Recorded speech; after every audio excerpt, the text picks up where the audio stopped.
Voilà, qui êtes-vous, monsieur Pierre Poivre? On peut lire dans Paris Soir en 1936, au mois d'avril, le 3, dans une rubrique qui s'appelle Pêle-mêle, en page 4, que le nom de Poivre, c'est monsieur Pierre Poivre qui l'a donné. Donc c'est des philologues qui se sont penchés là-dessus. Bien, c'est important, philologue. Voilà. Alors c'est des gens qui s'intéressent aux mots dans leur contexte, en linguistique aussi bien qu'en grammatical. Voilà. Donc ces messieurs, ils se sont posé la question pourquoi certaines personnes avaient donné leur nom et ça devient des noms propres. Et effectivement, en 1936, on nous dit que Pierre Poivre a donné son nom au poivre, ce qui est complètement faux. Voilà, le poivre existait avant Pierre Poivre. Au Moyen-Âge, on le voyait arriver par les caravanes, et les caravanes au IVe siècle déjà, sur la route de la soie, en transportaient. Donc, on n'a pas attendu Pierre Poivre pour que le Picor aromaticus s'appelle le poivre. On va essayer d'en savoir un peu plus de M. Pierre Poivre. Alors là, il a un nom prédestiné malgré tout, mais pas comme le poivre. Voilà, donc on est à Lyon au XVIIIe siècle. Lyon au XVIIIe siècle, c'est une ville importante, c'est une ville commerciale, c'est une ville où il y a de la finance, c'est une ville où il y a des gens qui font de la philosophie, etc. etc. C'est une ville très importante, qui est connue pour plein de choses, parce qu'on a lancé la faïence, on a lancé la soie, on a lancé tout un tas de choses comme ça. Et on est en train de préparer la révolution industrielle d'après, l'arrivée de la chimie, du textile, des colorants, etc., etc. On est une ville très industrieuse, qui travaille et qui commerce énormément, donc qui fréquente un peu les gens qui viennent de loin. On a beaucoup d'Italiens installés, on a des banquiers italiens, on a des choses comme ça. Un point à remarquer, on est la première ville du monde à avoir une école vétérinaire. Ça se passe en 1762. Monsieur Claude Bourgelat récupère une auberge rue de la Guillotière et crée la première école vétérinaire. Voilà. Je ne vais pas insister plus sur Lyon, je l'ai mis plus à l'écran, mais on est dans une grande ville qui bouge, et c'est là que la famille Poivre vit. Donc on va s'intéresser à la famille Poivre. Pierre Poivre est issu d'un papa qui s'appelle Hilaire Poivre, et d'une maman qui s'appelle Marie Pompalier. Les Poivres sont présents à Lyon depuis le XVe siècle. Ce sont des petits commerçants du textile, de la passementerie, et la famille Pompalier, aussi de petits commerçants en mercerie.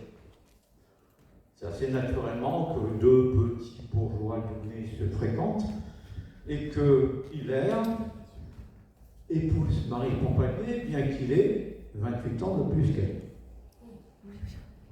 Lui, c'est le quatrième d'une famille de 14, et elle est la deuxième d'une famille de 10. Voilà.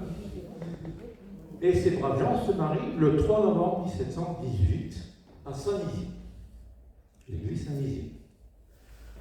Ce que vous voyez en dessous, c'est la naissance de Pierre Poivre. Alors, c'est pas 1918, c'est 1919.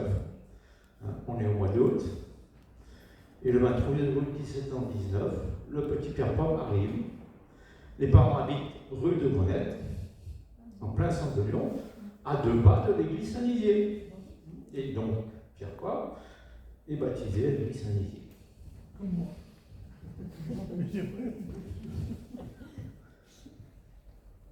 Voilà la famille. On retrouve Hilaire, qui avait eu une première épouse, qu'il avait perdue, il était veuf, sans enfant. Et donc il marie Marie Pompalier, et ils auront 5 enfants. Pierre l'aîné, dont on va parler plus abondamment, Denis, qui va récupérer le négoce de ses grands-parents maternels, Jean, qui va prendre la place de son père, qui va devenir maître passemensier et marchand passementier. Le quatrième de la famille sera bénédictin, Et la petite sœur ira chercher à Gex un monsieur qui est aussi mercier, et elle est la première de la famille à se marier. Alors que c'est la petite sœur. On va voir ce qu'on dit de ce monsieur Pierre Poivre. On va parler de sa jeunesse pour commencer. Dans sa jeunesse, Pierre Poivre, il y a quelque chose qu'il aime bien, lire. Il a appris très jeune à lire. Et il aime bien dessiner. Et il dessine très bien. Et son papa lui demande d'aller apprendre le métier du textile, les métiers du textile de Lyon. Comme ce sont des marchands en passementerie, en soirée, etc. Le mariage entre les deux a fait que le commerce des poivres marche beaucoup mieux. Voilà. Et donc le petit, il va aller faire le tour de tous les gens qui font de la soie, il va les visiter, et avec son crayon, il dessine tous les instruments qu'il voit, etc., etc. Sa première instruction, sa première apprentissage, c'est ça.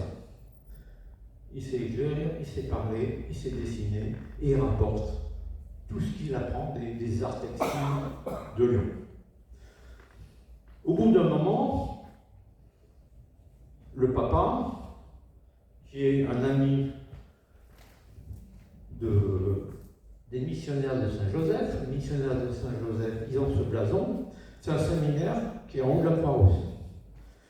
Et ce monsieur dit, votre petit Pierre, est-ce que vous seriez d'accord pour qu'on l'instruise au séminaire de la Croix-Rousse? Le séminaire de la Croix-Rousse, le but du jeu de cette séminaire, c'est de former des diacres pour aller porter la parole de Dieu dans les campagnes, instruire les gens des campagnes. Donc on retrouve le petit Pierre, voilà, au séminaire, pendant un certain temps, où il va apprendre la théologie, un peu la philosophie. Il est encore jeune, donc on ne va pas insister beaucoup, et savoir instruire tous ceux qui vont être des futurs baptisés. Et au milieu de tout ça, il y a une institution qui sont les missionnaires, les jésuites de Paris, qui font des missions à l'étranger.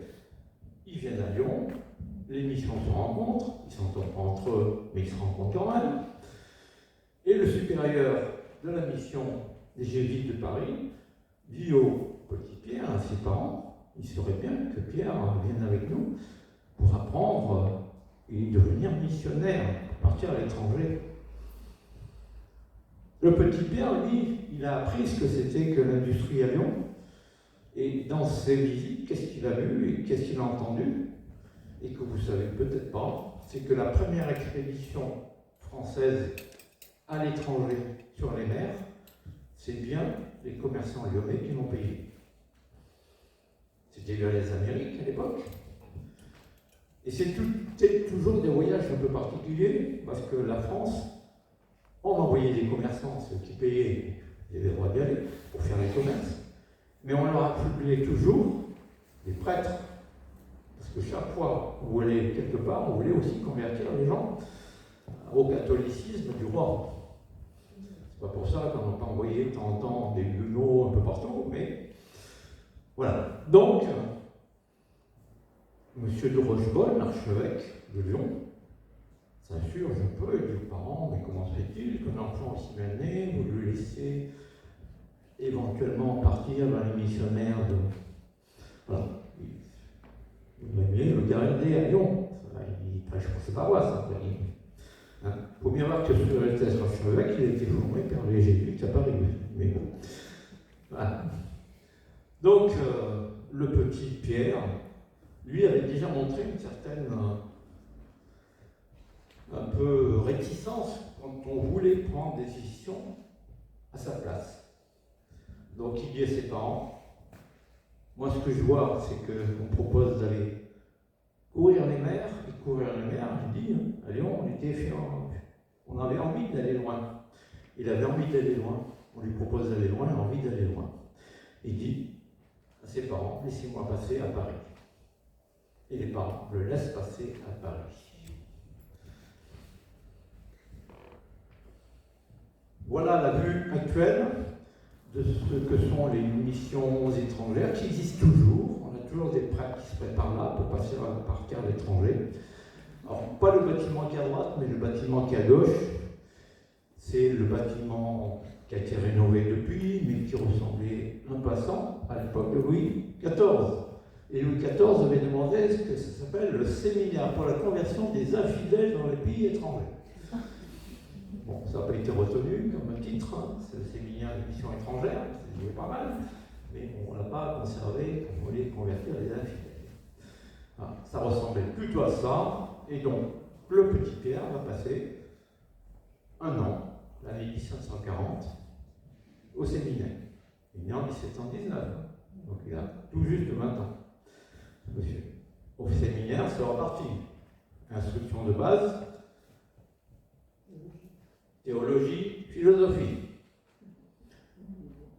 Instruction un peu secondaire qui plaît bien à Pierre, dessin, peinture. Lui, il savait faire déjà, il appréciait ça. Instruction complémentaire, on commence à semer une graine dans la tête de Pierre Paul, sans jeu de mots.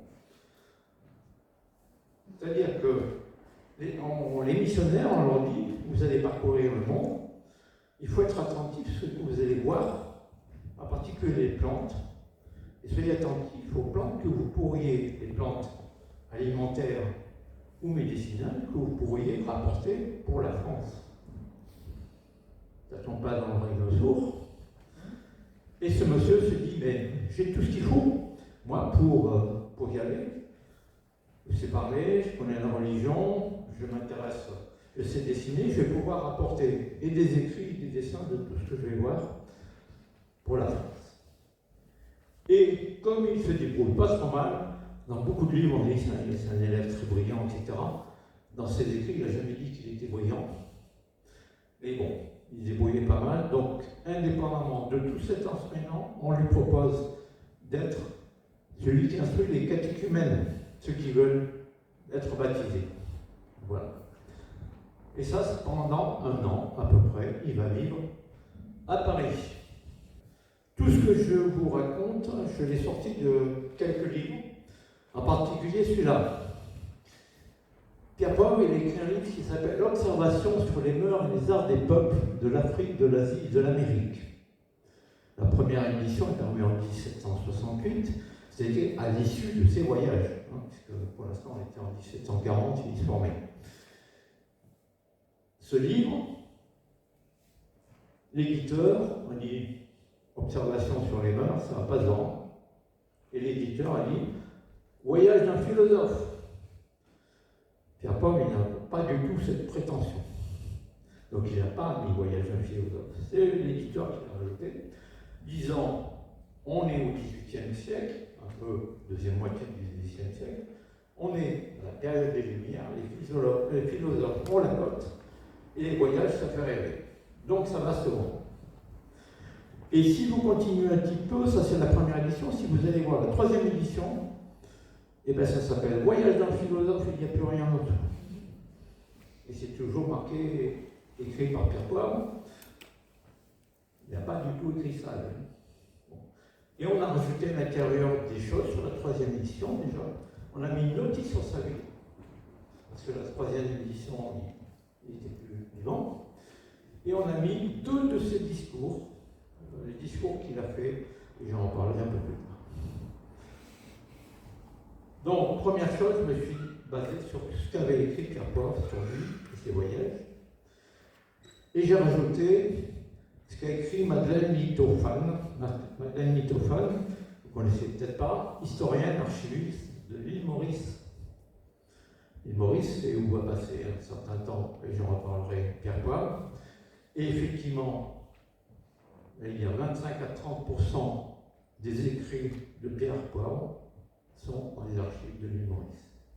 Donc cette dame va écrire des bouquins sur ce monsieur. Cette dame est décédée en 2011, mais son premier bouquin date de 1958. Et ce bouquin a été préfacé par un monsieur qui s'appelle Louis Malheré. Louis Malheré, c'est un normalien français, professeur lettres, archéologue qui s'est beaucoup intéressé à l'Asie, à l'océan Indien, etc. Et il s'est intéressé très vite à Pierre Poivre, et dans les années 1932. Et malheureusement, tout ce qu'il avait compulsé, tous les écrits en 1945, ça a disparu. Bon, donc il se retrouve en Asie du Sud-Est pendant un certain temps. Je ne dis pas qu'il ne peut pas retrouver des traces de Pierre Poivre, mais obligatoirement. Quand il revient en France en 1958, il revient à Lyon et il recommence à travailler sur Pierre Poivre. Et ce monsieur a écrit des livres, beaucoup des textes sur Pierre Poivre, en particulier un livre à titre posthume, parce que monsieur est décédé en 1970. Mais dans la préface qu'il fait pour Madeleine Lithophane, il dit « Je n'ai pris en compte aucun écrit, pas manuscrit, justement, qui a été fait et écrit à la machine, entre guillemets, de tous ces pseudo-biographes qui se sont amusés de parler de Pierre Poivre sans lire le moindre ligne de ce qui s'est passé au XVIIIe siècle. » Voilà. Donc voilà, je tiens à être sûr de ces trois personnages. Donc on retrouve notre ami Pierre Poivre, on est en 1741, il se trouve à Brest, et il monte dans un bateau, il s'appelle Dauphin Royal, et il est parti pour la Chine.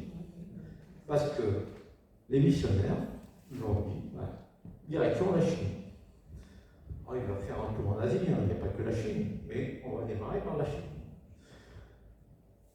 Le Dauphin Royal va se diriger vers Guangzhou. Guangzhou, ça ne vous parle peut-être pas, mais Canton, ça vous parle plus. C'est le terme chinois. Guangzhou, c'est Canton. Donc, il est parti. On va faire un beau voyage. Et donc, il va, lui, faire le récit de tous ses voyages, de tout ce qu'il a fait. Et de tout ce qu'il a fait, de le récit des voyages, dans la préface de son livre, il dit comment il va faire. Il dit, moi, je n'ai pas le temps, je vais passer dans des pays, je n'ai pas le temps de scruter tout le pays pour savoir quel est le niveau politique, l'instruction, les mœurs, etc., etc. Ce que je peux faire, moi, en très peu de temps, c'est d'aller voir sur les marchés et d'aller voir dans les campagnes.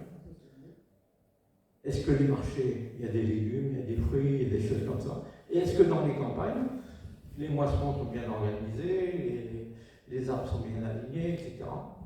Et il se fait son propre thermomètre, son propre instrument de mesure, par l'état de l'agriculture des pays qu'il va rencontrer pour voir leur niveau de culture et d'avancement.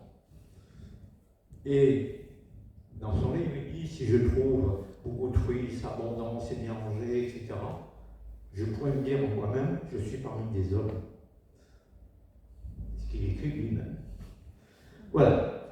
Donc, son voyage, comment on fait pour aller dans l'océan Indien, parce qu'il faut traverser l'océan Indien pour aller jusqu'en Chine, et bien, on monte dans le bateau, on descend le long de la France, on descend le long de l'Espagne et le Portugal, et ensuite, on traverse. On va au Brésil. Mais parce que les courants ils remontent le long de l'Afrique, par contre ils descendent le long de... Et donc on passe en face. C'est le parcours qu'a fait Magellan. C'est le même. Et puis on longe les côtes d'Amérique du Sud, et au bout d'un moment, on bifurque pour aller traverser, et on double le cap de Bonne-Espérance. C'est le parcours de Magellan. Et donc là, on commence à avancer, on passe au sud du Madagascar, et on va aller dans les Mascareignes, et on va s'arrêter dans les Mascareignes. Pourquoi? Parce que pour arriver au cap de Bonne-Espérance, le parcours, dans ces années-là, 4 mois à peu près. 4 mois, on a perdu 20-30% de l'équipage à cause du scorbut.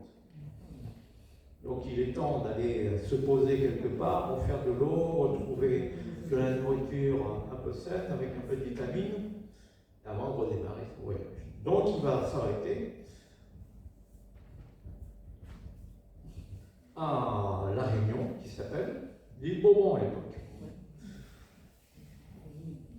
Voilà. Et avant d'aller plus loin dans l'océan Indien. Je vais dresser en quelques mots la géopolitique de l'océan Indien. C'est-à-dire où je mets les pieds quand j'entre dans l'océan Indien. Ça ne s'appelait pas l'océan Indien, ça s'appelait la mer des Indes à l'époque. Voilà. Donc la mer des Indes, en quelque sorte, c'est pendant longtemps l'Estado da India. C'est du portugais. Il faut bien voir que Vasco de Gama, le 23 novembre 1497, c'est le premier à avoir passé le cap de Bonne-Espérance. À partir de là, il y a tout un tas de gens qui ont pu rentrer dans l'océan Indien, particulièrement les Portugais. Dès le début des années 1500 jusqu'aux années 1622, ils étaient les seuls présents. Et tous les points orange que vous voyez, c'est tous les comptoirs qu'ils avaient essemés tout le long de la côte africaine, autour de l'Inde, en Indonésie, etc., etc. Et c'était le seul à faire du commerce pendant 120 ans. À partir de 1622, il y en a qui ont commencé à ruer dans les brancards. Et malheureusement, nos amis portugais, ils avaient 400 000 hommes à peu près dans ces époques-là, dans tout ce grand espace. Avec 400 000 hommes, pour tenir de si vastes territoires, ça ne fait pas beaucoup. Ils ne peuvent pas faire la guerre dans le monde avec ça. Et bon. Donc ils se font sortir du Japon, ils se font sortir du détroit d'Ormuz. C'est les Arabes qui reprennent un peu leur. C'était le chemin des Arabes pour venir chercher des épices, Ormuz. Et puis, ils commencent à voir d'autres personnes qui arrivent, les Espagnols, les Hollandais, etc., etc. Et puis, tous ces braves gens qui viennent, ils ont créé des compagnies des Indes. Ça, c'est le blason de la compagnie des Indes portugaise, le premier État. Ça, c'est les blasons de la compagnie espagnole de l'Orient. Parce qu'eux, ils ne sont pas installés au milieu, ils sont installés aux Philippines. C'est pour ça que quand vous les allez à Manille, aux Philippines, ils sont tous catholiques. Ça fait longtemps que les Espagnols sont là. Et puis dans le reste, on trouve un peu tout le monde. Et très rapidement, il y a des gens comme les Hollandais, les Anglais, qui vont s'intéresser un peu aux épices, parce que les Portugais, pendant ce temps-là, ont pris le monopole de certains produits et les vendent très cher. Les épices, ça vaut de l'or. Donc on va arriver des Français aussi. Nous sommes les derniers à avoir constitué une compagnie des Indes. Les derniers. Voilà. En 1664. Ça fait 160 ans que les Portugais sont là. Et quand on constitue la compagnie, on n'a pas encore le premier bateau. Le premier bateau, il sera construit en 1671. Donc voilà. Donc, il faudra un certain temps pour ce qu'on arrive. On va oublier un peu tout ça, et au milieu de tout ça, je ne vous ai pas parlé du VOC. Le VOC, c'est les compagnies hollandaises. Et comme je ne sais pas lire le hollandais, je vous l'ai mis en clair là-haut. Le host, il veut bien dire qu'on est à l'ouest de l'Inde, et c'est à peu près tout ce que je peux lire. Voilà. Et compagnie, ça s'écrit comme en français. Voilà. La VOC, c'est les compagnies hollandaises. Nous sommes en 1740.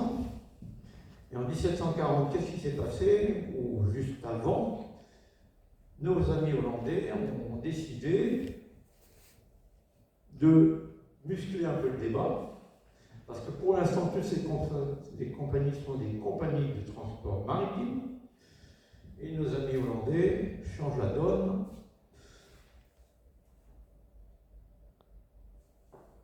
La VOC veut créer un monopole, et pour ça, rajoute 40 vaisseaux de guerre à cette compagnie. Il y a 10 000 hommes, des soldats, et il y a 200 000 esclaves qui vont travailler pour eux dans les colonies. Ça change un peu la donne, et qui veulent créer le monopole de certains produits. Donc à partir du moment où ils arrivent avec toute cette armada, ils disent, si on trouve quelqu'un qui possède des épices sur le moindre bateau dans l'océan Indien, on le passe par les armes. On n'a plus le droit de transporter l'épice. Voilà. Donc, ils s'installent. Et ils s'installent et ils prennent particulièrement l'Indonésie. Ils créent une capitale qui s'appelle Batavia. C'est pas la vécu, c'est Batavia, ça vient des Bataves. C'est bien des Bataves qui sont avec. C'est la province des Bataves. Voilà. Ils s'installent sur ces lands, ils ont quelques comptoirs aussi en Inde. Vous avez vu avant, on avait des comptoirs, nous on était plutôt sur la partie occidentale de l'Inde, les Anglais et les Portugais plutôt de l'autre côté. Enfin, on se partageait l'Inde et ça devenait un peu de chagrin. Eux, ils arrivent et ils disent les épices c'est pour nous. Le commerce vous pouvez en faire, mais les épices c'est fini. Et il y a deux épices en particulier qui les intéressent particulièrement, les muscadiers et les girofliers. Donc, avec ces épices sont particulièrement présentes en Indonésie. Donc, avec leurs bateaux de guerre, ils font le tour de toutes les petites îles de l'Indonésie, particulièrement l'Indonésie du Sud, du Timor jusqu'au Moluques du Sud. Et sur toutes les îles, ils vont voir les potentats locaux, tous les gens qui ont le pouvoir, et leur disent, à partir d'aujourd'hui, vous arrachez les girofliers et les muscadiers et vous les faites brûler. Et si vous n'êtes pas d'accord, on vous passe par les armes. Voilà. C'est des gens très sympathiques. Ils ne sont pas là pour convertir les armes, ils n'ont pas envoyé le curé. C'est des militaires, ils sont là pour faire du commerce et à leur façon. Voilà. Donc ils prennent tout et ils décident, en faisant le tour de toutes ces îles, que c'est là avant tout qu'on va trouver la muscade et les girofliers. Et bien dans cette zone-là, que je vais agrandir un peu, on va spécialiser deux îles où on va mettre sur une les muscadiers, sur l'autre les girofliers. Voilà. Donc on a plusieurs îles Banda, mais c'est une île qui s'appelle Banda Nera, c'est là où on va voir la muscade, et en bon, on va voir les girofliers. Et on n'en fait nulle part ailleurs. C'est interdit d'en cultiver ailleurs que là. Voilà. C'est le monopole.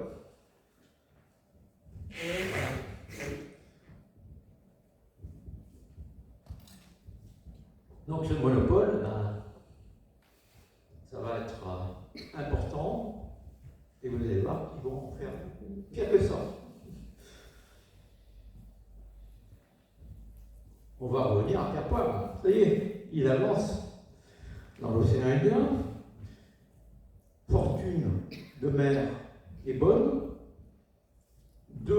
Des Mascareignes, il est monté le long des côtes de l'Inde. Il a fait du cabotage. Il est passé en dessous de Singapour. Et il arrive à Guangzhou, la rivière de terre, et on est à Guangzhou. Fortune de mer était bonne, mais fortune de terre est un peu moins bonne. C'est-à-dire qu'ils se sont arrêtés dans des comptoirs, un comptoir français en particulier. Et dans un comptoir français, ils rencontrent un Chinois, Pierre Poivre, et ce Chinois parle plus ou moins anglais, donc ils arrivent à converser, et le Chinois lui dit, et voilà, tu veux rentrer en Chine, je te donne un papier, c'est écrit en chinois, c'est pour te faciliter l'accès à la Chine. Prend le document. La main était peut-être perfide ou trompeuse. Pierre Poivre arrive à Canton. Canton, c'est un espèce de lazaret. Lazaret aussi bien sanitaire, pour éviter que n'importe qui amène n'importe quoi, et aussi politique. On ne va pas voir n'importe qui rentrer en Chine. Et en réalité, quand on rentre en Chine, on ne rentre pas loin en Chine. On fait les premiers pas en Chine, et là on va se retrouver tous les gens avec qui on peut faire du commerce, point, et on ne va pas plus loin. On ne rentre pas plus loin. Notre ami Pierre Poivre, il sort ses papiers français et il sort sa recommandation, et le mandarin qui lit le chinois, lui, il lit. Ce monsieur n'est pas intéressant parce qu'il n'aime pas la Chine et on doit le tuer. C'est ça qui a marqué ces papiers. Il n'a pas dit comme recommandation pour venir en Chine. Donc, immédiatement, il se retrouve en prison. Voilà. Le mandarin, qui est un peu friand de personnes un peu érudites et puis intéressé par les religions, s'intéresse quand même à Pierre Poivre qui rentre en prison. Il demande au geôlier qu'est-ce qu'il fait, et il apprend que Pierre Poivre, il ne passe pas son temps, il est en prison, il faut faire quelque chose, il apprend le chinois. Il est en train d'apprendre à converser avec les gens autour de lui. Et voilà, il apprend le chinois. Donc le mandarin vient le voir, il discute, il apprend un peu la supercherie. En réalité, le chinois qui lui avait donné le papier, il avait eu du mal à faire avec un anglais, et il voulait s'engager d'un européen. Voilà. Et bon, c'est tombé sur Pierre Poivre, ça aurait pu tomber sur un autre. Donc le mandarin informe le vice-roi de Canton qu'il est un prisonnier, qui est un futur prêtre. Il n'a pas encore prononcé ses vœux, Pierre Poivre. On l'a envoyé en mission, on peut être missionnaire sans être prêtre. Il n'a pas encore prononcé ses vœux, il les prononcera un peu plus tard en Chine ou ailleurs en Asie. Voilà. Et le vice-roi demande à voir Pierre Poivre. Il rencontre Pierre Poivre, et comme Pierre Poivre commence à parler chinois, ils arrivent à parler. Et le vice-roi se lie d'amitié avec Pierre Poivre. Et Pierre Poivre, il lui permet de rentrer en Chine et d'aller visiter les régions autour de Canton. Ce que ne peuvent pas faire les autres Français qui arrivent, ou les autres Anglais, ou les autres qui arrivent.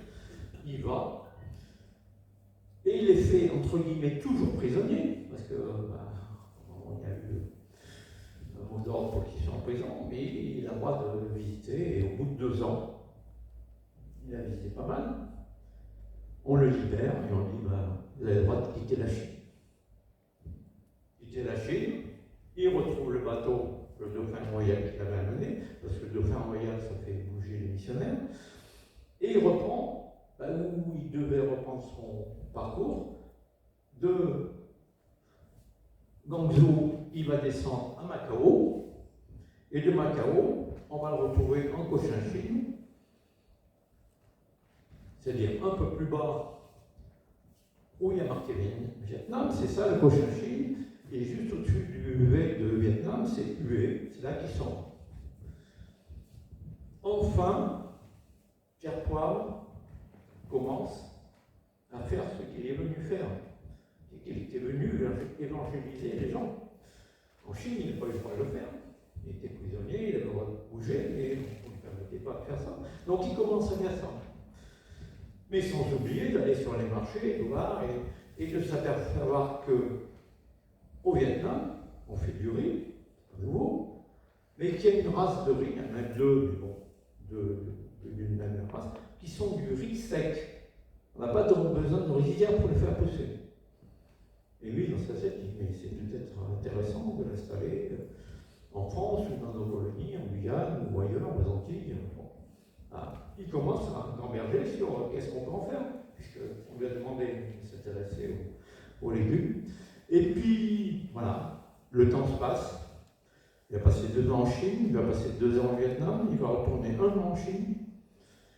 Et au bout de ces 5 ans, les religieux s'aperçoivent qu'il ne fait quand même pas beaucoup missionnaire. Hein. Donc, on le rappelle, on dit, tu vas rentrer à la maison, on va te renvoyer en France, parce que tu ne fais pas l'affaire.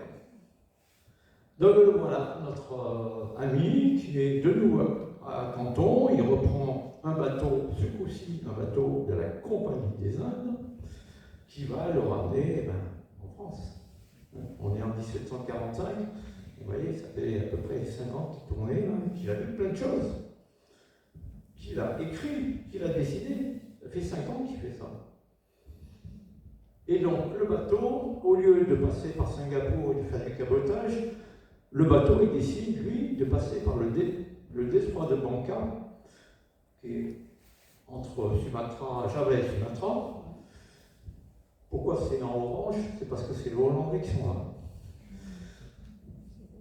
Donc le bateau s'en va, il passe le détroit, et à la sortie du détroit, on rencontre un bateau anglais, l'amiral Barnett qui est là, et qui vont arraisonner le bateau. Et les Anglais montent sur le bateau français, et tout le monde fait le coup de feu, Pierre Poivre aussi, ils essaient de se défendre. Et Pierre Poivre, malheureusement, dans cette bataille, il prend un boulet sur le poignet droit. Ça se passe pas très bien, les Anglais sont plus nombreux, c'est des vrais militaires, donc c'est un bateau plutôt de commerce en face, donc on va pas pouvoir le dire longtemps. Il est fait prisonnier, on le met sur le bateau anglais, on le récupère avec 4-5 Français qui ne sont pas blessés. On les met à fond de cale et on ne s'occupe pas d'eux. Et un jour après, 30 heures, 36 heures plus tard, on s'intéresse à ce qu'ils deviennent. Parce qu'on n'en a rien à faire d'un prêtre, on n'en a rien à faire de Français qui vont être des bouches à nourrir et qui sans intérêt.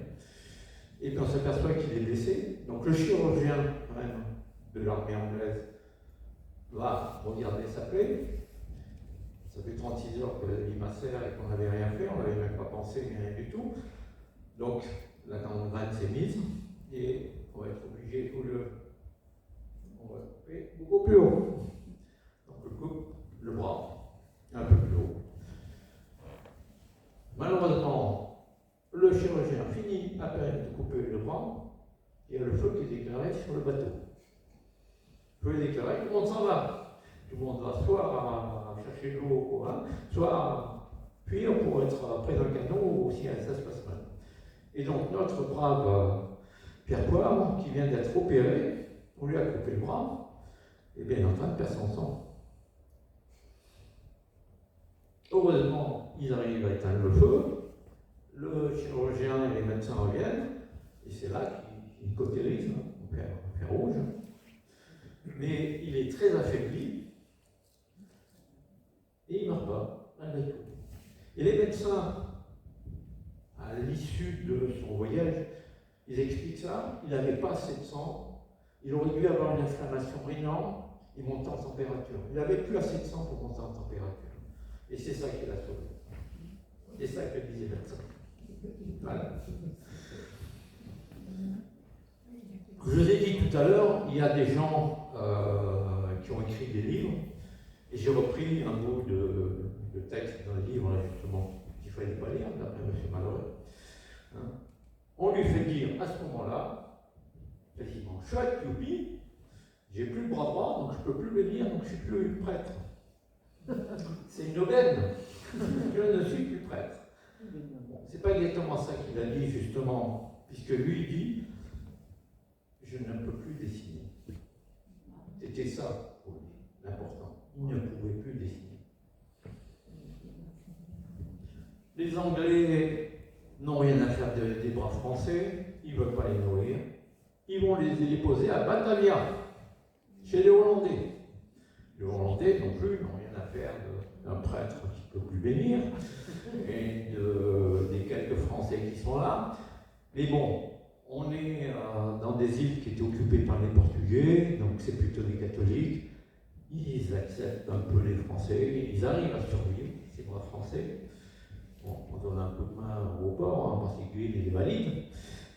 Pour Pierre Poivre, c'est un peu plus compliqué, mais bon, lui, il n'est pas prêtre, mais on considère un peu comme tel, donc on l'amène avec les autres. Et Pierre Poivre, lui, comme il ne peut pas aider, mais lui, il commence à apprendre le malais.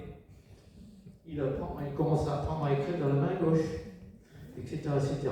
Et puis, comme il est dans le port, mais il regarde ce qui se passe dans le port. Il voit les cargaisons de muscade, de girofle qui arrivent des deux îles qui produisent et qu'on ramène à Batavia. Avec moult militaires, tout.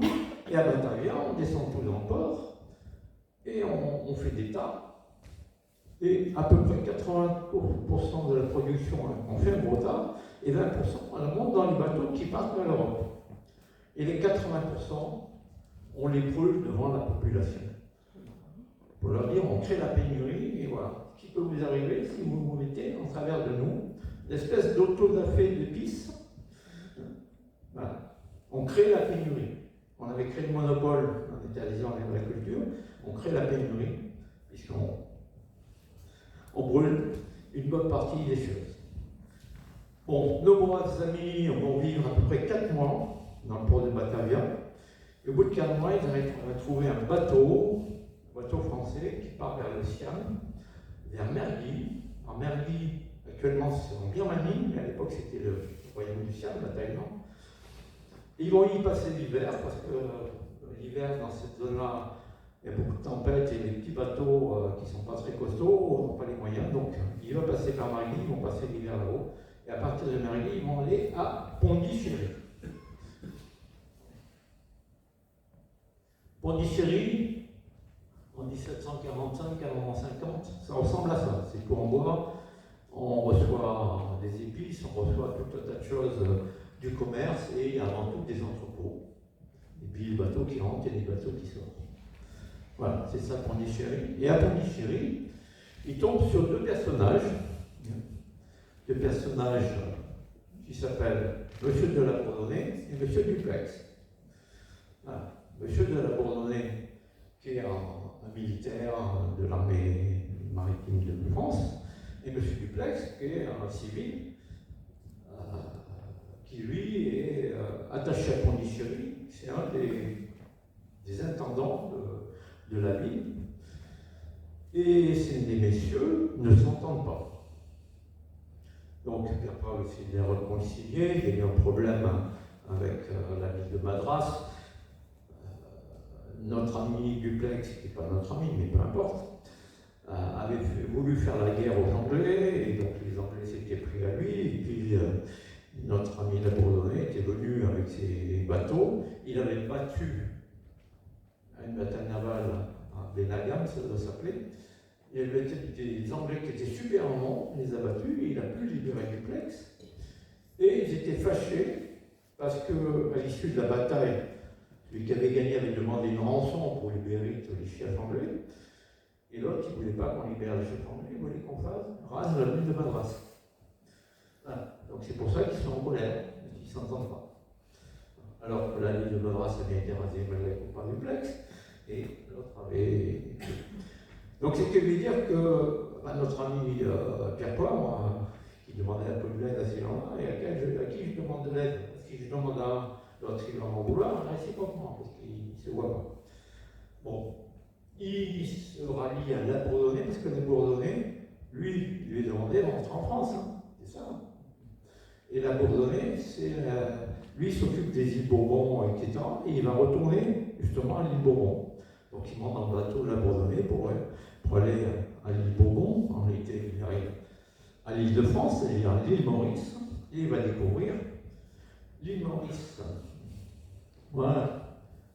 Et on observe Port-Louis, à l'île Maurice, qui est le grand port de l'île Maurice, et c'est la citadelle, le fort qui a été monté au-dessus, c'est de cette citadelle qu'on a cette vue-là. Et Pierre Poivre, il voit une île un peu paradisiaque, où à tout ce qu'il a vu en Inde, en Chine, au Cochinchine, les muscades, les giroflées, ça pousserait très bien. Et qu'est-ce qu'il voit en visitant l'île? C'est une île paradisiaque, mais on n'y fout rien. Les Français, on a envoyé des dames de petite vertu, et de l'autre côté, on a envoyé des bons riens qui se sont partagés les titres de noblesse de l'île. Voilà. Et puis, ils ne font rien, et ils laissent les esclaves faire ce qu'ils veulent. On regarde ça. Donc les esclaves font ce qu'ils peuvent pour essayer de cultiver quelque chose, mais ils n'ont pas été formés pour ça non plus. Voilà, donc c'est un peu le désastre, et la Bourdonnais ne paraît pas très compétent pour gérer cette population. Bon. Donc, il continue à vouloir partir, et donc la Bourdonnais va lui permettre de partir, parce que la Bourdonnais, c'est un commandant de bateau, de navire, un officier maritime, il doit aller à la Martinique. Donc il dit, pour rentrer en France, on va passer par la Martinique, tant qu'à faire. Pourquoi pas? Je t'emmène avec moi. Donc une flotte de 6 bateaux s'en vont. Ils sont partis pour la Martinique. Et c'est là où on apprend que Pierre Poivre, on l'appelait un peu la poisse. Parce que déjà, vous avez entendu, il a perdu un bras, il n'est pas particulièrement missionnaire, il n'a pas pu faire exactement ce qu'il voulait, mais bon. Donc, direction la Martinique, on passe au cap de Bonne-Espérance. Bonne-Espérance, gros temps de mer, orage, tempête. Il y a 3 bateaux qui passent au travers, il y en a 2 qui sont coulés, un qui va s'échouer au cap de Bonne-Espérance. Voilà. Alors, il n'a pas toujours de la poisse, il a encore un peu de chance, il en a 3 bateaux qui sont passés. Les bateaux vont remonter un peu l'Afrique, ils vont faire des relâches, comme ils disaient à l'époque, on s'arrête dans un port, et puis après ils vont traverser pour aller à la Martinique. Et ils vont arriver sans encombre à la Martinique. Alors effectivement, je ne vous l'ai pas dit, mais quand ils démarrent en 1740 pour entrer dans l'océan Indien, on est en pleine guerre de succession d'Autriche. Donc il y a plein de gens qui se battent entre eux. Donc ils ne savaient même pas qui se battait, lui, et donc les bateaux qu'on rencontre, on ne sait même pas quand on est ami ou ennemi. Et bon, c'est comme ça. Donc il arrive à la Martinique. À la Martinique, il y a des gens de la Compagnie des Indes qui sont là, donc il essaie de les convaincre qu'il a un plan pour implanter des épices sur les îles des Mascarenes. Peine perdue, les gens n'ont pas le pouvoir, c'est donc des gens qui sont un peu importants, ils n'ont pas le pouvoir de décider quoi que ce soit. Et ils ont d'autant plus pas le pouvoir qu'ils n'ont pas le pouvoir de sortir de l'île, parce qu'on est en guerre, ils n'ont plus le droit de sortir de l'île.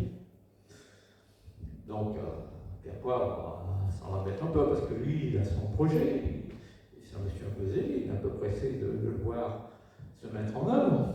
Hein. Donc, l'île Martinique, c'est du gentil, mais je ne vais pas y passer le reste de ma jeunesse.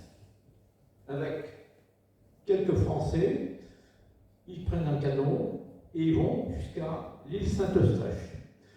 C'est au nord, pour passer au-dessus de la Guadeloupe, et c'est encore plus au nord. Voilà. Donc ils vont à l'île Saint-Eustache et le canot fait naufrage juste avant d'arriver à Saint-Eustache. Donc ils peuvent arriver plus ou moins à la nage. Et à Saint-Eustache, ils prennent un navire néerlandais, parce que Saint-Eustache, c'est hollandais. Et eux, les Hollandais, ils sont amis avec les Anglais, et tous les gens qui sont en train de graviter dans les Antilles, qui empêchent de sortir, c'est les Anglais. Donc le Néerlandais, il va passer, il n'y a pas de problème. Et donc, notre ami Pierre Poivre, il était sur un de ces 3 bateaux qui a traversé le cap de Bonne-Espérance, et il va monter sur un sénot hollandais. Un sénot, c'est un 2-mâts. Hein, le mât d'artimon qui est devant, un double mât derrière, où il y a ce qu'on appelle la voile de l'arrière, une brigandine, qui lui permet d'aller un peu plus vite et d'être beaucoup plus maniable. Voilà. Donc c'est sur ce bateau qui monte, et les voilà partir pour la France. Autre coup du sort, à peine rentré dans la Manche, que voilà pas un corsaire malouin qui les raisonne. Et le bateau est en train de te ramener vers Saint-Malo, qui est en bas. Pour lui, qui est français, arriver à Saint-Malo, c'est pas si mal que ça. Mais quelques jours après, il est à peine en route, il y a un corsaire anglais qui arrive et qui les arraisonne. Et là, c'est direction Guernesey. Qui dit Guernesey, dit prison. Il retourne en prison à Guernesey. Par chance, la guerre de succession dont je parlais, alors quand je dis la guerre de succession, il y a plein de petites guerres qui ont lieu, mais il y a un bout de guerre qui est en train de se finir et on signe une trêve avec les Anglais, 8 jours après qu'il ait été emprisonné, et la Compagnie des Indes peut, Monsieur de la Bourdonnais a fait savoir à la Compagnie des Indes qu'il était en difficulté, donc la Compagnie des Indes envoie un bateau pour le récupérer à Guernesey, et sur ce bateau, il y a 2 personnages importants, que vous connaissez sans doute. Monsieur Bertin, le premier. Vous ne connaissez pas Monsieur Bertin? Henri-Léonard Jean-Baptiste Bertin. Et le deuxième, il s'appelle Anne-Jacques Robert Turgot. Turgot, ça vous parle un petit peu, quand même. Des contrôleurs des finances de Louis XV. Comme d'habitude, quand il y en a 2, ils ne s'entendent pas. Hein? C'est comme ça. Ils ne s'entendent pas, mais ils vont prendre Pierre Poivre sous l'oreille, malgré tout. C'est-à-dire que même s'ils ne s'entendent pas, ils vont tous les 2 appuyer Pierre Poivre. Ils proposent à Pierre Poivre de devenir agent secret.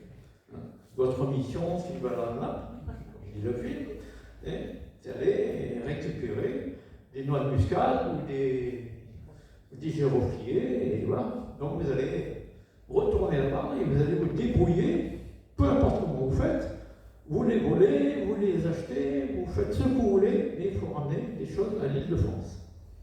Voilà. Donc notre ami Pierre-Paul, c'est un peu l'Odyssée, ce qui lui arrive.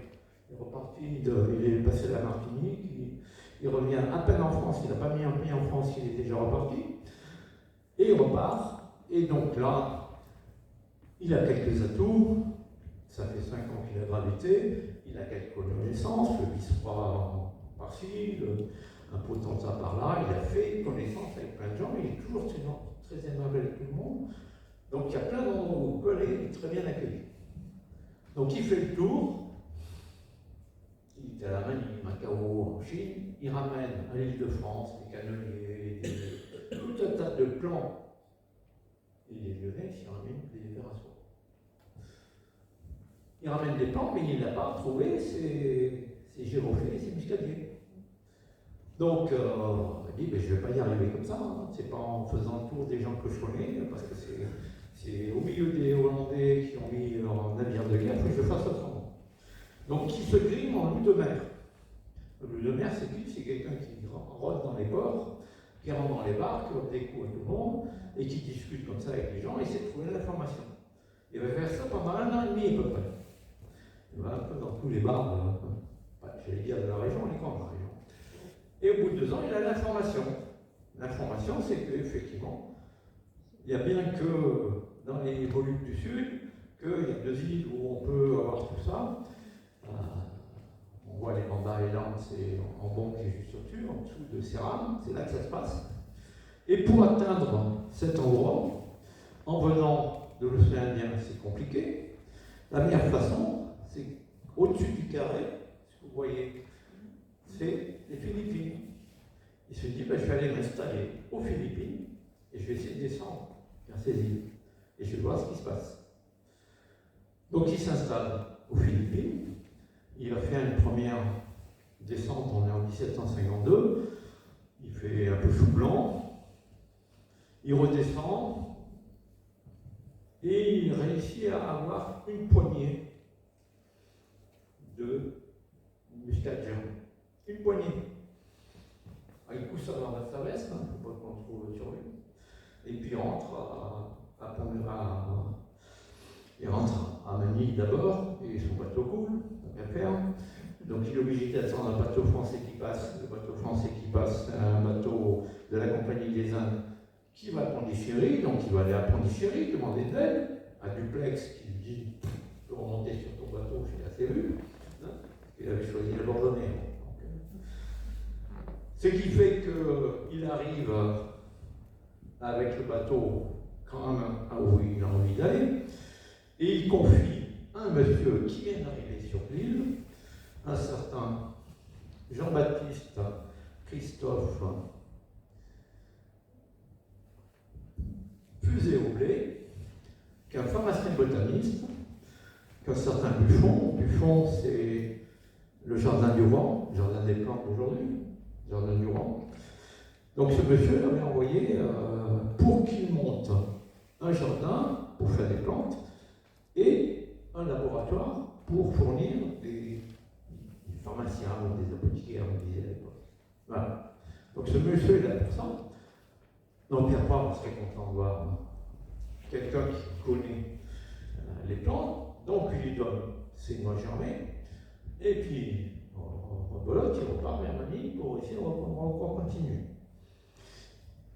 Il recommence, il va à Manille, il redescend, et là il dit, plutôt que d'essayer d'aller trop bas, etc., je vais essayer de m'arrêter un peu plus haut. Donc il s'arrête dans la grande île Halmahera, la grande île qui est les Moluques du Nord. Et ces gens-là, ils ne sont pas très bien vus par les Hollandais, ils sont très matraqués par les Hollandais. Et quand Pierre-Paul leur demande un coup de main, ils n'ont pas l'impression d'être corrompus par Pierre-Paul, ils lui donnent un coup de main. Et ils arrivent à lui faire voler 32 plants de muscadier. Vaut le coup. Rebelote, on fait le tour. Toujours du flex au passage qui ne veut pas aider, donc il voulait s'arrêter pour les mettre en pot. Non, on ne peut pas les mettre en pot, les plans. On arrive de nouveau à l'île Maurice. Il demande à Fusée-Oublé que sont devenus les noix qui avaient laissé avant. Alors je lui dis, mais c'était même pas des muscadiers, hein, c'était des noix d'arac et du calabat fumé. Ça n'avait aucun intérêt. Un peu surpris, parce qu'il avait quand même demandé à Jussieu du fond de certifier que c'était. Bon, l'autre il lui dit non. Donc, il avait quelques connaissances sur l'île, il demande aux connaissances de l'île. Monsieur, qu'est-ce qu'il a fait de mes trucs? Ben, c'est simple, il arrose à l'eau chaude et il met du mercure dessus. Donc, effectivement, ça ne peut pas bien marcher, ça ne peut pas bien pousser. Donc, il les a fait crever, ce monsieur. Donc, Pierre Poivre, il est un peu courroucé quand même. Ce monsieur est toujours très calme. Il ne se met pas en colère. Il m'a voir Fusée-Oublé, il dit, mais c'est pas normal, pourquoi tu fais ça? Et il imagine que lui, on l'avait envoyé comme agent secret pour un projet. Est-ce que lui n'a pas été envoyé par d'autres pour le projet inverse? Bon, il dit, bah, si c'est comme ça, je ne peux pas faire grand-chose. Donc il dit, bah, moi, il faut que je continue, je retourne en France. Et puis on va laisser Fusée-Oublé. Mais il fait savoir à ses copains, Bertin et Turgot, que ça se passe mal, il fait savoir aux gens qu'il connaît bien. Donc, il ne reste pas à côté de Fusée-Oublé. En Fusée-Oublé, je ne veux pas le matraquer non plus, parce que j'ai l'impression de dire que c'est un sale type. Bon, c'est vrai qu'il n'a pas été Pierre-Poivre dans son aventure. Ce monsieur, c'est un vrai botaniste, un vrai pharmacien. Ce monsieur est un humaniste aussi, c'est un ami de Jean-Jacques Rousseau. Il est contre l'esclavage. Dès qu'il est arrivé sur l'île, il a fait savoir à tout le monde. Ils ont mis à dos quasiment tout le monde, parce qu'il y a des esclaves sur toutes les îles.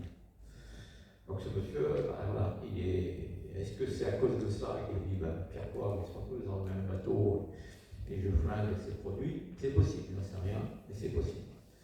Tout compte fait, ce monsieur est resté sur l'île, il a passé 8 ans, il n'a pas fait que des bêtises.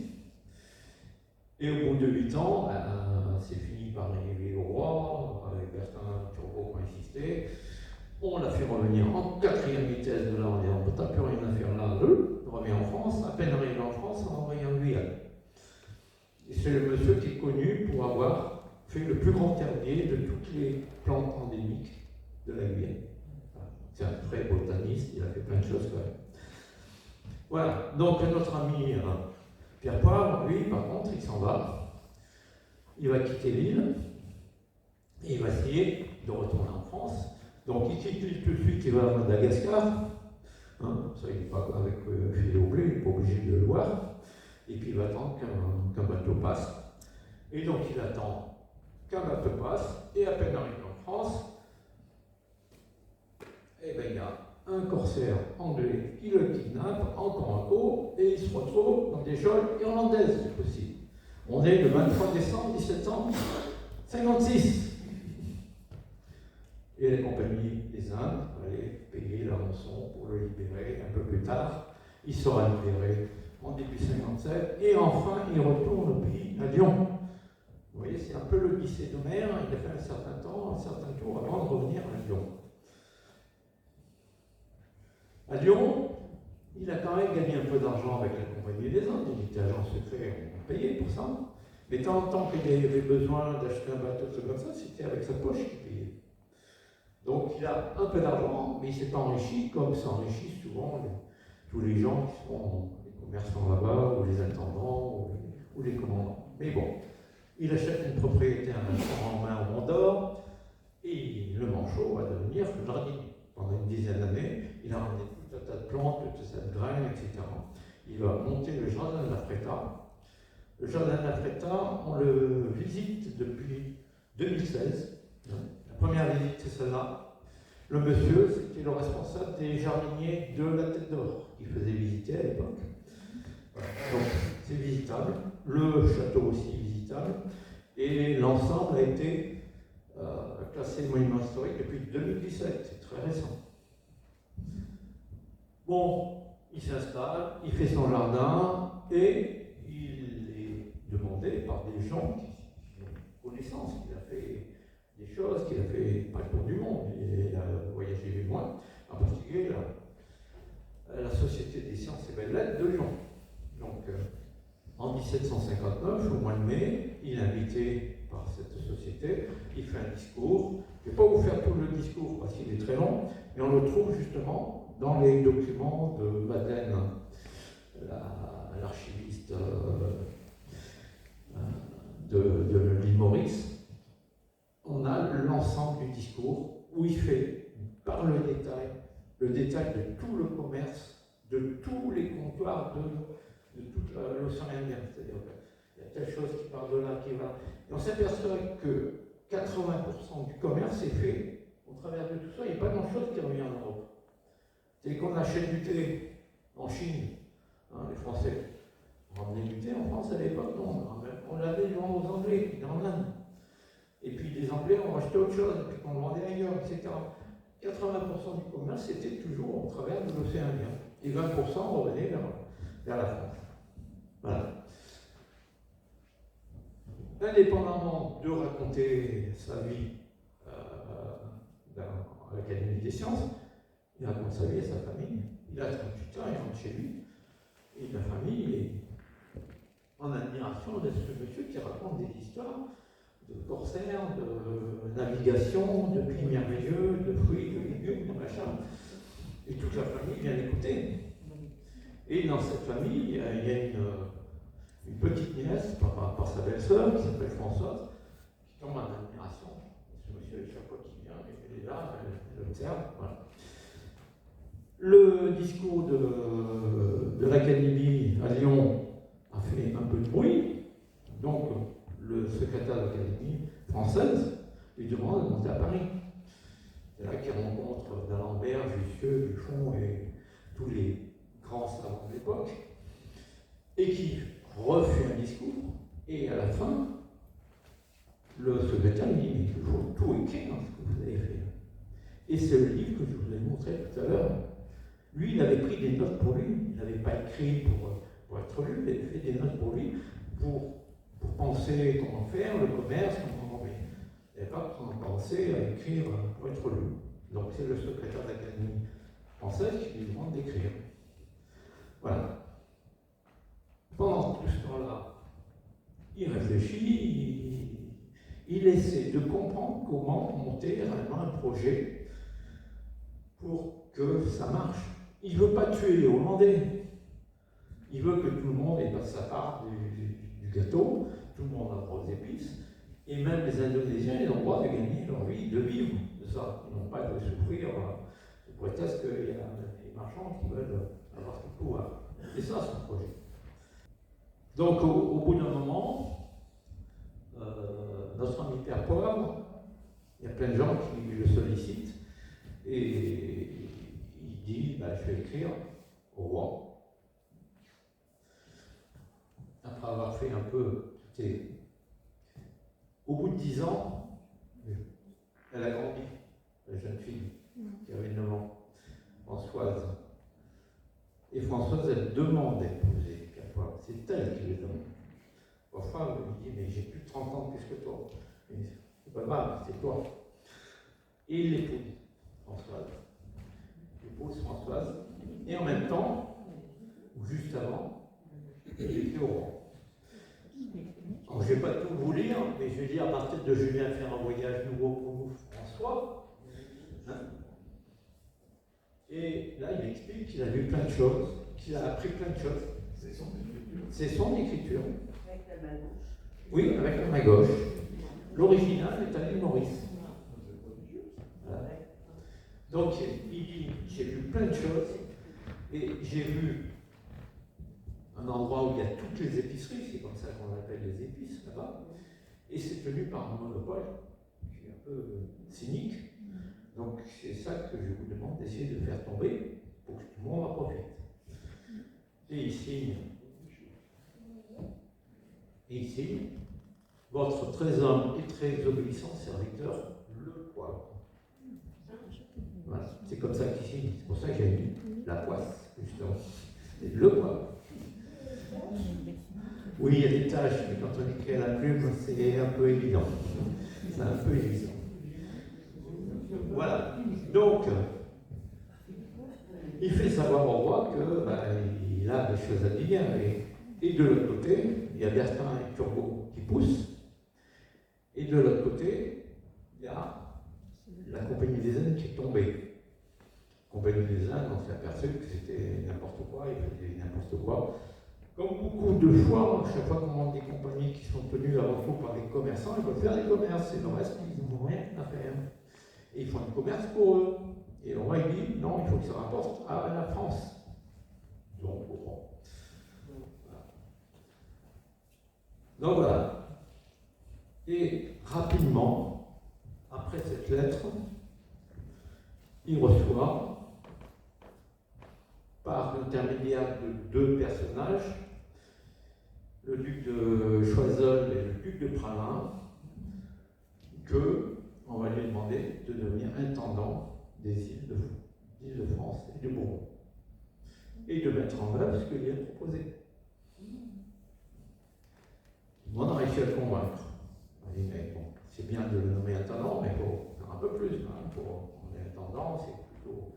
Et donc on le nomme noble, chevalier de Saint-Michel. Alors c'est un ordre un peu particulier, c'était lié au fait qu'à une époque, on allait chercher la mouette de terre neuve, et c'est au travers de ça qu'on a monté la congrégation des chevaliers de Saint-Michel.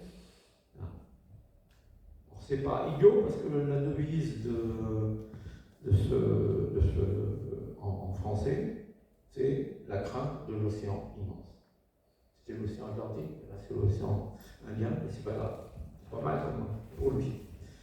Donc, en quelques jours, il va répondre oui au roi des François. Il avait répondu oui à la Françoise avant. On va faire quelle année là 66.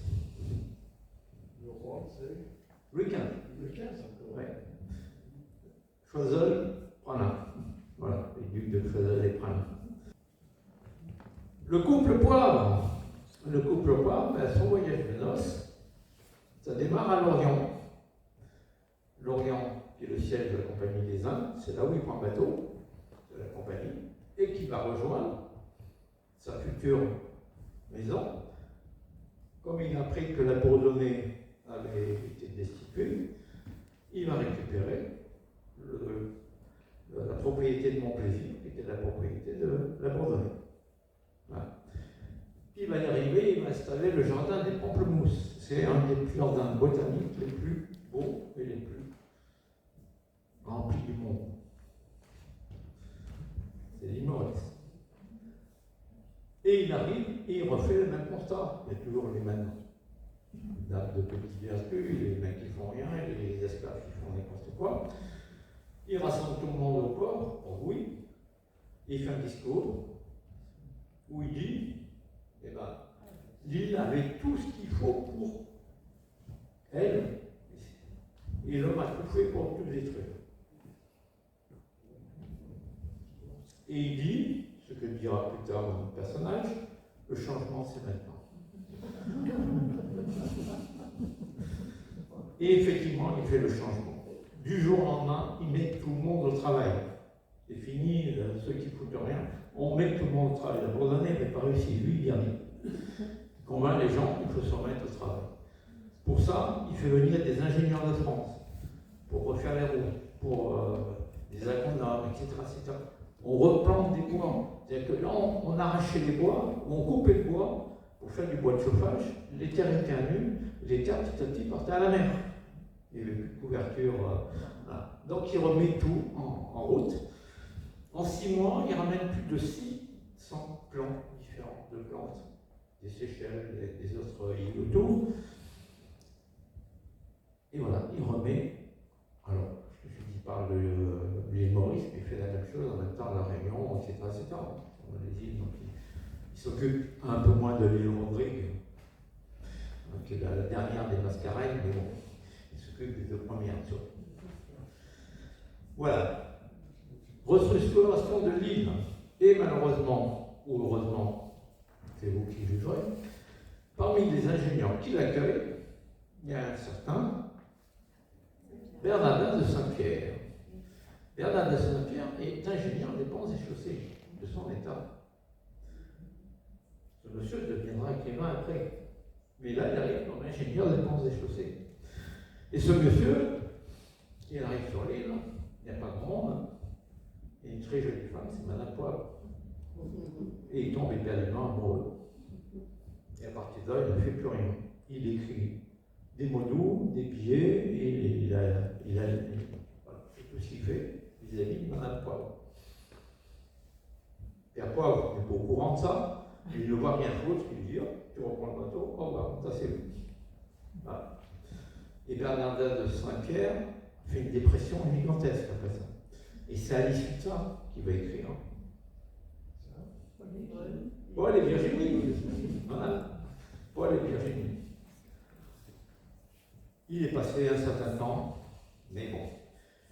Les témoins de l'époque ont dit que Madame Poivre n'avait jamais voté, n'avait jamais répondu aux amendes de ce monsieur.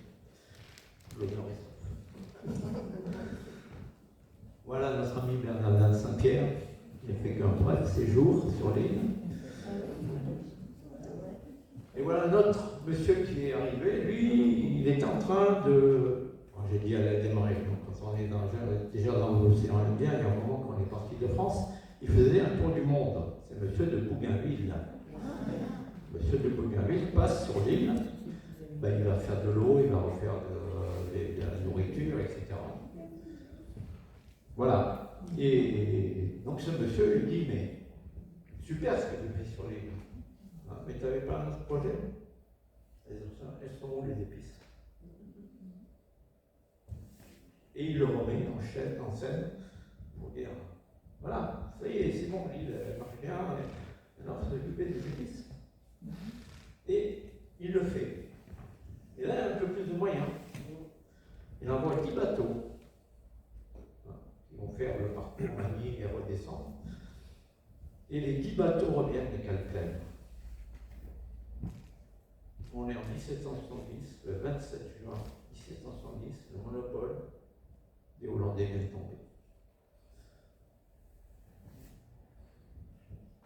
1770, et là voilà, il se dit, j'ai réussi, on m'a poussé aux fesses et j'y suis arrivé, tout va bien. Il envoie des épices sur toutes les îles des Mascareignes, aux Seychelles, en Guyane, aux Antilles, impeccable, tout va bien.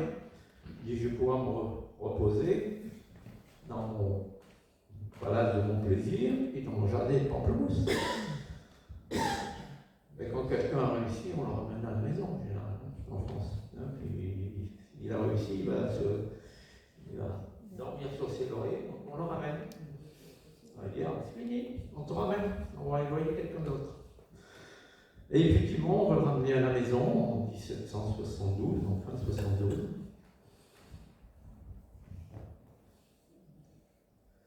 Ah, pardon. Alors, juste à côté de monsieur de Bougainville, il y a un monsieur qui s'appelle Commerson, Philibert. Philibert Commerson, qui faisait le tour du monde avec Bougainville. C'est Commerson qui va donner le nom de Bougainvillier au Bougainvillier pour récompenser son mentor qu'il avait amené. Monsieur Commerson, pour faire ce tour du monde, il était médecin. C'est après qu'il deviendra naturaliste et botaniste. À cette époque-là, il n'est que médecin. Oui. Il est de Châtillon-d'Ombre, donc c'est un pays avec Pierre Poivre. Voilà. Monsieur Commerson a 10 ans à peu près de moins que Pierre Poivre. Ils se sont pas connus longtemps, mais ils sont croisés sur l'île.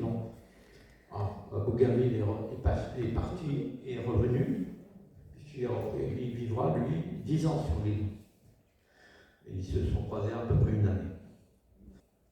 Voilà, Pierre Poivre, il revient, puisqu'on le ramène chez lui. Donc il revient à sa maison. Ça, c'est la photo qui est prise du chemin de l'Éperon. L'entrée, c'est au numéro 30, si vous voulez aller, c'est en Vendôme. Et c'est ce qu'on voit du chemin de l'Éperon, on voit toujours la maison, qui n'est pas toujours en bon état, on voit qu'il y a des réflexions qui sont faites de temps en temps, et qui appartient maintenant à la commune. Oui, oui, se visite. En particulier les journées du patrimoine, mais c'est toujours ouvert. Ben, je voulais vous en parler, justement, il n'y a pas de problème. On ira faire un tour. Maintenant, pour ce qui est M. Perpois, un peu mieux. Donc il revient. Et donc c'est fin 72 qu'il revient. Et le 7 juillet, il y a sa troisième fille qui naît à la Freda. Donc c'est son troisième enfant. Il y en a deux qui sont nés à l'île Maurice. Il y en a une qui est née là. Voilà. À partir de ce moment-là, il retourne à ses plantations. Il reçoit tout un gens important. Il y a tous les scientifiques français qui passent le voir là. Il ne bouge plus trop de Lyon, mais il y a beaucoup de gens qui passent le voir. Et même un indigent qui passe dans sa rue et qui tape à sa porte, il lui ouvre et lui donne un mot. Il accueille tous les gens qui passent. Il n'est pas prêtre, mais il a un peu quand même cette façon de vivre et de penser. Non, mais c'est pas un botaniste. Tout le monde marque que c'est un botaniste, notre ami Perpois, ce n'est pas un botaniste. C'est pas comme ça que je le vois. C'est quelqu'un. Si vous lisez son livre, en haut de chaque page, il y a marqué état de l'agriculture. Ce qu'il a observé, c'est l'agriculture. Ce qu'il en a ramené, c'est la façon de faire. Pour moi, c'est plus un agronome. Mais en plus, c'est un voyageur, c'est un économiste, c'est un agronome. Voilà, c'est déjà pas mal. Et il a fait plein de choses. Alors, qui est vous, M. Perpois, disais-je? Voyage d'affaires, voyage d'idées, disait au début. Et il a fait les deux. Il s'est servi des deux. Il a fait des affaires, mais pas pour lui, pour la France.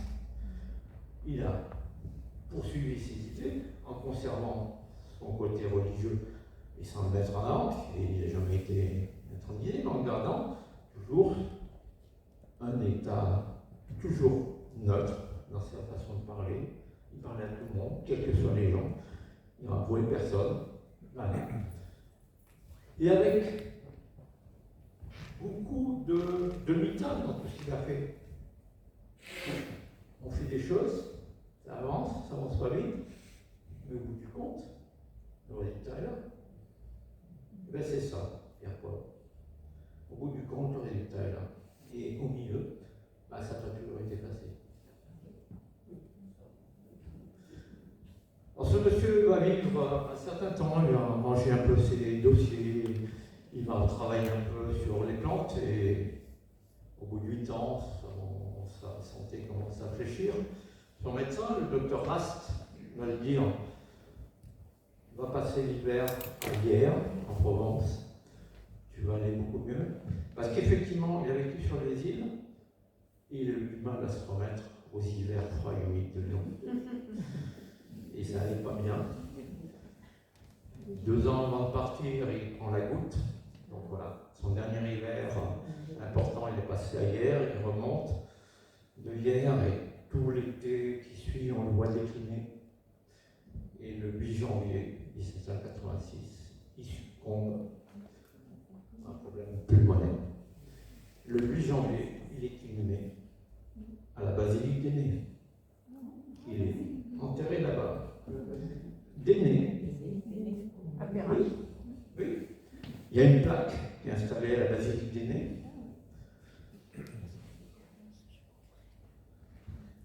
Et vous voyez qu'elle était mise en 1996. Il a fallu attendre 110 ans pour qu'on mette une plaque pour dire que ce monsieur, qui avait fait plein de choses pour la France, il est inhumé dans la basilique.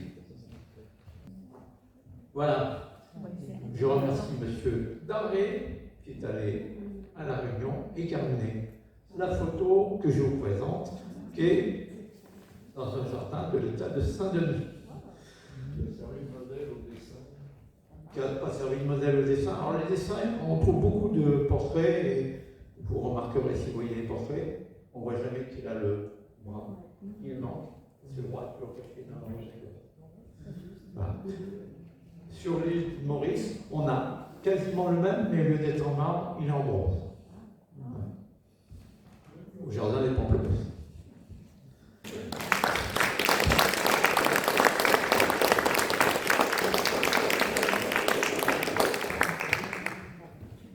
J'ai présenté cette hier au jardin d'Ambroise, à l'EHPAD, et les gens ont applaudi un peu moins que vous, ils étaient un peu moins nombreux, et ils m'ont posé plein de questions.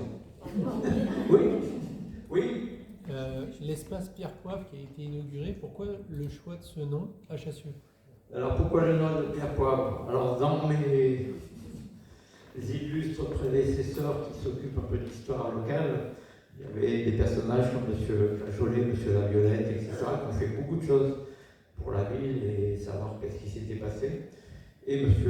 Flageolet, quand on a demandé à quel nom on pouvait donner à l'espace culturel, il a pensé à Pierre Poivre, parce que comme vous le voyez, c'est un monsieur qui fait beaucoup de choses, on n'en parle pas beaucoup, il n'est pas très connu, même à Lyon, on ne le valorise pas beaucoup. Il y a une toute petite rue à son nom. Ah, la rue est ridicule, elle est à côté de la basilique d'Aîné, là-bas, mais Oui, c'est ridicule. C'est quasi une impasse. Ouais. Je vous ai dit, c'est pas m'as-tu vu? C'est quelqu'un qui travaille, qui a certains zèles, qui fonce. Il y va, il fait des choses. Mais il ne demande pas à avoir des médailles ou des reconnaissances. Quand il est rentré en 72, quand on le ramène, il rentre, il est présenté au roi à Versailles. Je lui dis rien de particulier. Tout le monde aurait dit voilà, j'ai fait des choses pour la France, qu'est-ce que vous proposez C'est Bertin et Turgot qui tiennent le roi pendant 2 ans pour qu'il ait une pension après tout ce qu'il a fait pour la France. Il n'aurait rien eu autrement. Ce qu'il a fait et ce qu'il a vécu, la maison de la Fréta, c'est quasiment avec son argent qu'il a acheté quelque part. Et tout ce qu'il a fait, et chaque fois qu'il faisait, entre guillemets, une bêtise qui coûtait de l'argent à l'État, il payait avec ses deniers pour rembourser l'État. Vous en connaissez beaucoup d'intendants qui ont mis l'argent à la place de... Non. Oui. Il n'est pas botaniste. C'est pas un botaniste. C'est marqué partout, tout le monde dit c'est un botaniste. Ce n'est pas un botaniste. Il ne se considère pas comme tel. Et madame Médofan, elle dit non, c'est pas un botaniste. C'est pas un botaniste. Ce n'est pas un botaniste. Et est-ce qu'il n'a pas amené les palmiers ailleurs? Non. Non, c'est pas quelqu'un qui a ramené les épices, il a remis en route la Réunion, il a remis en route l'Île-de-France, il a remis en route. Il faut bien voir qu'à l'issue de son retour, on avait quelqu'un d'autre qui voulait tout raser, tout refaire. Voilà. Et il y avait un monsieur qui s'appelle Sonora, qui était là-bas, et qui a dit stop aux bêtises. On ne remet pas en cause les choses. Et ce monsieur Sonora, c'est le filleul. Il a eu un filleul en 1748. En 1768, il avait rejoint Pierre Poivre sur l'île. C'est lui qui a conduit les 10 bateaux qui sont allés chercher toutes les épices en 1770. Il était sur l'île, il a dit on ne touche plus à rien. On peut améliorer, mais on ne rase pas pour faire autre chose. Parce que le suivant, il voulait tout refaire à zéro.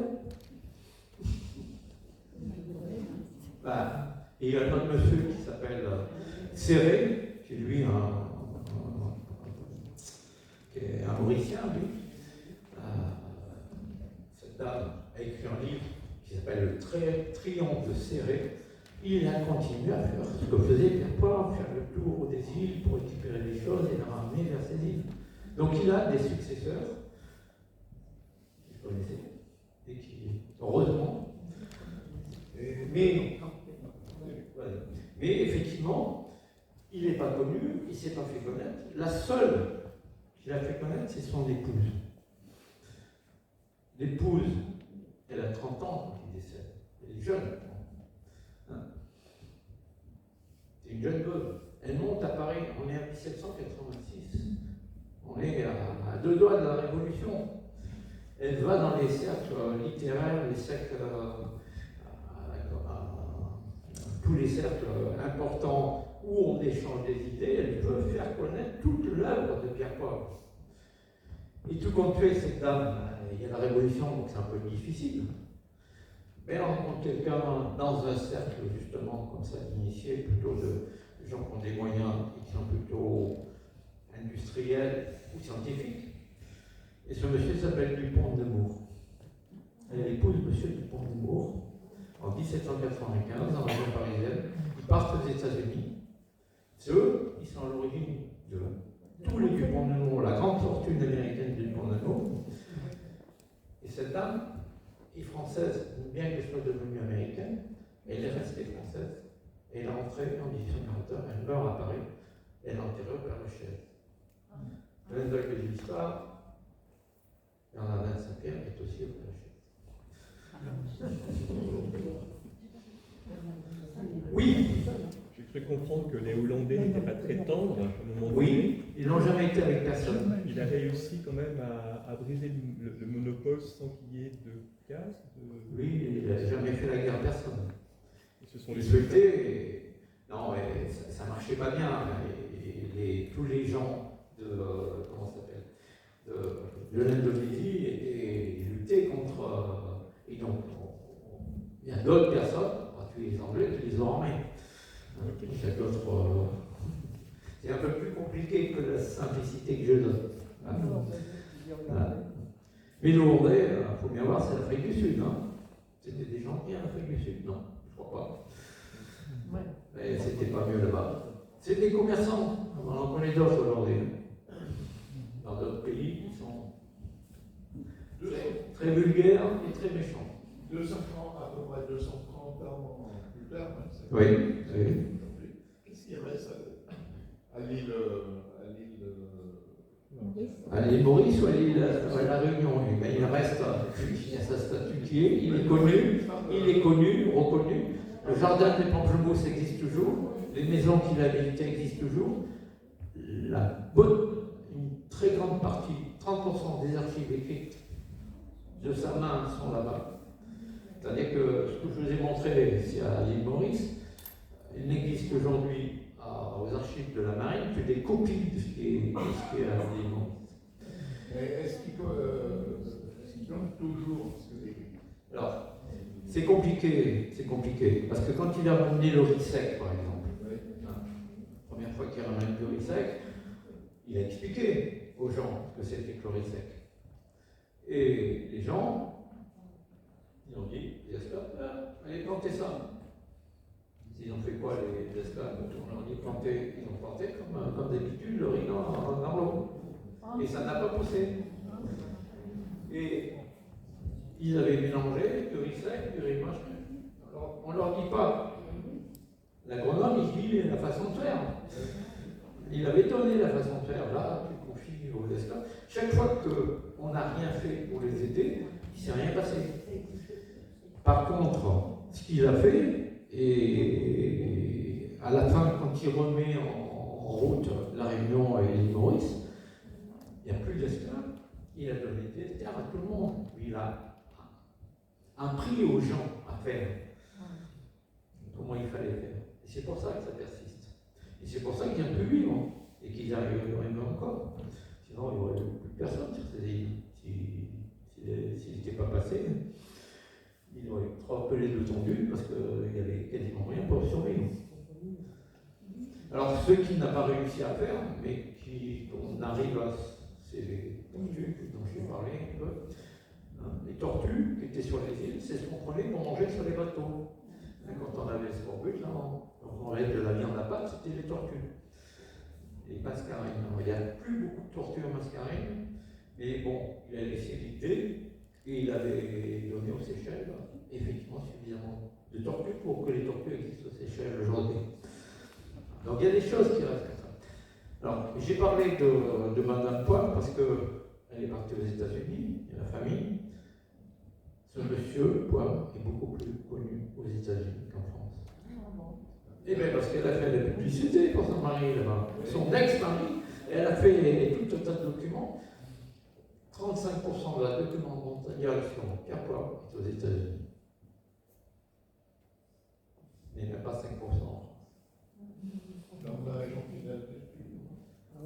Oh, oui, c'était plutôt à Philadelphie au début, mais bon, après, on trouve dans tout un tas de grandes universités des textes entiers de Pierre Poivre.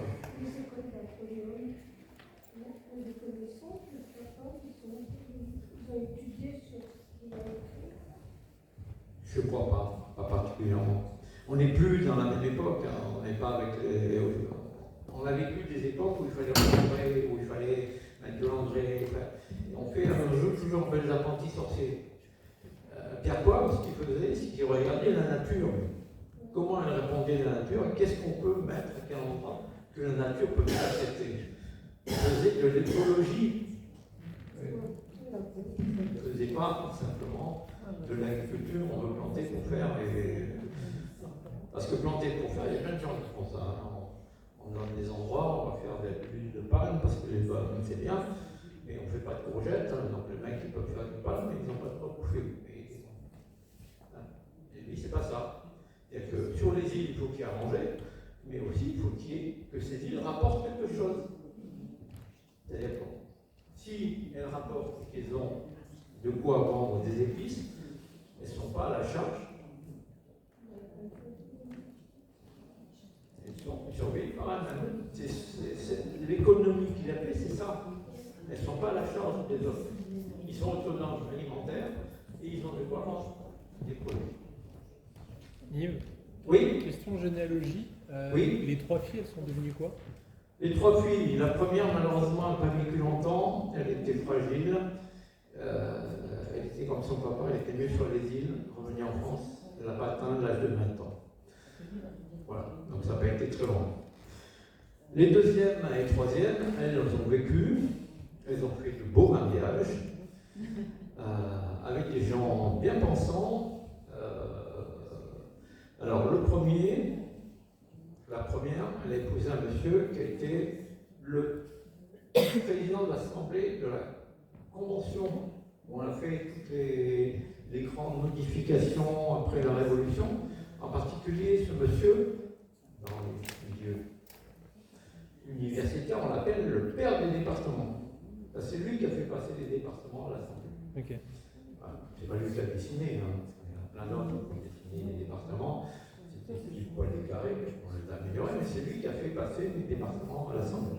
Donc il a été l'Assemblée pendant la Convention, il a été président de l'Assemblée encore 2 fois après. Il a été préfet de Lyon, il a été préfet de Gênes, c'était un petit militaire du génie au départ, et ce monsieur, il a écrit des livres sur l'opéra comique, des choses comme ça. Alors, il s'appelle Bureau de Bussy, je crois. Voilà. La deuxième est épousée, pareil, un monsieur qui était préfet du Moselle à l'époque, un préfet représentant de la noblesse de Moselle, hein, à l'Assemblée, alors que le roi était toujours là. Après, il a tourné, il a été député d'autre chose, il a été aussi préfet du Rhône, il a été préfet de Gênes. Ils ont interverti, hein, les deux. Quand on était à Gênes, c'était à Lyon et réciproquement. Ce monsieur était, c'est un militaire qui était capitaine du génie, lui qui a été le bras droit de Berthier, général d'Empire, maréchal d'Empire. Ce monsieur a été professeur à l'école polytechnique, professeur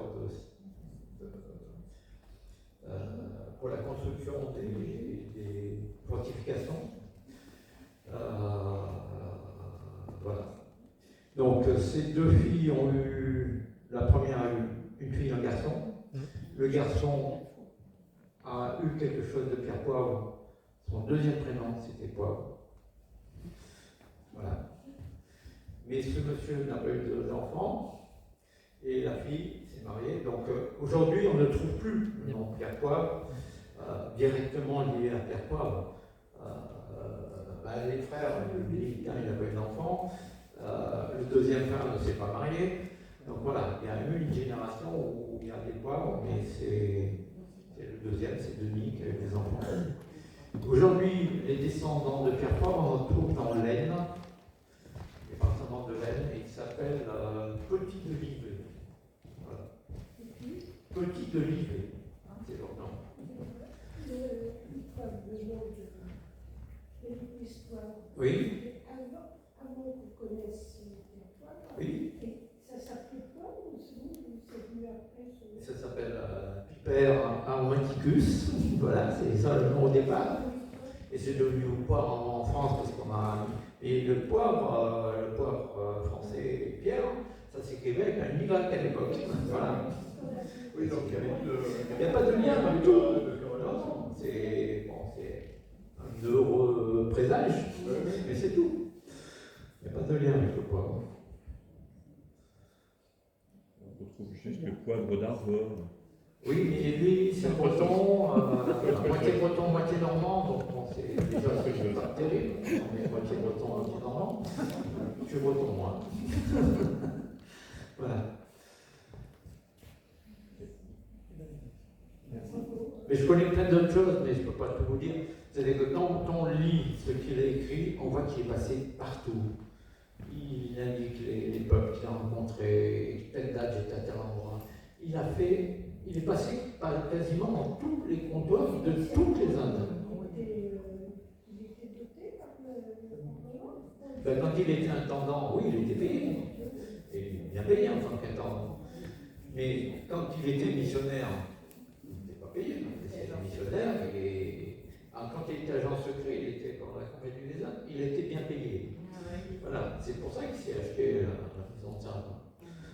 Mais autrement, en tant qu'intendant, il était bien payé, mais il achetait des plans pour les mettre sur l'île, etc., de sa poche. Donc il n'a pas fait fortune. Hein. Oui, on peut en faire une visite. Est-ce que je voulais dire d'autres? Tu m'avais fait penser à autre chose, mais ça m'est passé. Quelques prisons aussi.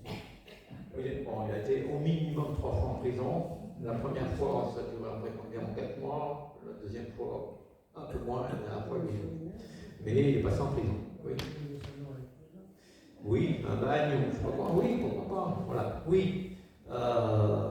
J'ai dit que la Compagnie des Indes, le siège était à Lorient. Donc si vous allez à Port-Louis, pas à Port-Louis, à l'île Maurice, mais Port-Louis à Lorient, c'est là où vous avez le siège de la Compagnie des Indes et il y a le musée de la Compagnie des Indes. Pourquoi ça s'appelle Lorient? Parce que ça s'appelle Lorient avant que Colbert décide en 1664 de créer la Compagnie des Indes orientales françaises. On s'est posé des questions de où on allait l'installer. Il était prévu au départ qu'on l'installe au Havre. Et puis il y a des gens qui ont dit le Havre face aux Anglais, c'est peut-être pas le bon endroit. Donc il y en a d'autres qui ont levé la main et dit Bayonne, trop près des Espagnols. Donc on a dit on va essayer de le mettre en Bretagne. On a trouvé une presqu'île qui s'appelle Faudic. C'est là-dessus qu'on a monté un chantier naval et qu'on a fait les premiers bâtiments. Et qu'on a fait ce chantier naval, on a construit le premier bateau de la compagnie à partir de 1667 et ça s'appelait le Soleil d'Orient. Et les gens qui travaillaient au chantier naval, au bout d'un moment, ils ont raccourci le Soleil d'Orient, ils ont dit on va à l'Orient. L'Orient qui était le bateau mission français. Et le nom est resté, ça s'appelle l'Orient parce qu'on a fait. Ça ne s'appelait pas l'Orient avant. Alors, le L s'est raccroché. Alors, il y en a qui disent, aujourd'hui, dans les préhistoires, que c'est parce que j'avais la compagnie d'Orient que ça s'appelle l'Orient. Et c'est les gens qui allaient travailler, ils allaient travailler sur l'Orient, les bateaux, et c'est pour ça que ça s'appelle l'Orient à cet endroit-là.